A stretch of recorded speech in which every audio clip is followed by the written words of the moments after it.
నమస్కారం. అనంత భక్తి సనాతన ధర్మ ఛానల్కి స్వాగతం. ఓం శ్రీ గణేశాయ నమః. ఓం శ్రీ సరస్వతే నమః. ఓం శ్రీ గురుభ్యో నమః. అనగనగా ఆకాశ మార్గాన వెళుతున్న ఇంద్రుడు నేలను దున్నుతున్న కురురాజును చూసి ఆగిపోయాడు. చక్రవర్తి, ఏమిటి సామాన్య రైతులాగా భూమిని దున్నడమేమిటని ఆశ్చర్యంతో భూమికి దిగి రాజు వద్దకు వచ్చి, నేను దేవేంద్రుడను అని పరిచయం చేసుకున్నాడు. కురురాజు దున్నడం ఆపి భూమి నుంచి దివికి దిగి వచ్చారు. నా అదృష్టం అంటూ ఇంద్రునికి నమస్కరించారు. రాజు అయ్యుండి సామాన్యుడిలా భూమిని ఎందుకు దున్నుతున్నావో తెలుసుకుందామని అని నవ్వాడు ఇంద్రుడు. ఓ అదా, ఇది పరశురాముడు శమంతక పంచకంతో పవిత్రీకరించిన ప్రదేశం. ఈ ప్రదేశంలో పుట్టిన వారందరూ స్వర్గానికి చేరుకోవాలన్న సంకల్పంతో ఇక్కడ నేను ఒక యాగం చేయాలని తలపెట్టాను సమాధానమిచ్చాడు కురురాజు.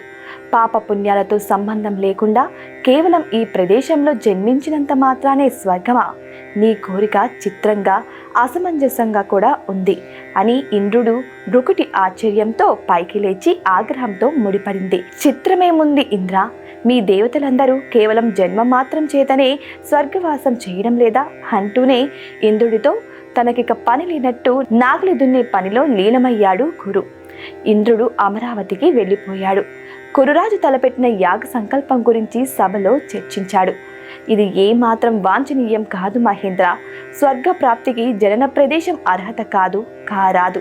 దానికి ప్రాతిపదిక మరణమే కావాలి. ఆ విధంగా కురురాజుకు నీవే తగిన మార్గదర్శకం చేయాలి అన్నాడు దేవగురువు. ఇంద్రుడు సభ చాలించి లేచాడు. వెంటనే కురురాజు ముందు సాక్షాత్కరించారు. అతని వంక ప్రసన్నంగా చూస్తూ, రాజా, నువ్వు యాగం తలపెట్టిన కారణం ధర్మబద్ధం కాదు. స్వర్గలోకవాస ప్రాప్తి జననం కారణం కారాదు అంటుండగానే రాజు అందుకుని, ఈ క్షేత్రంలో మరణిస్తే స్వర్గవాసం లభించాలన్నదే నా కోరిక.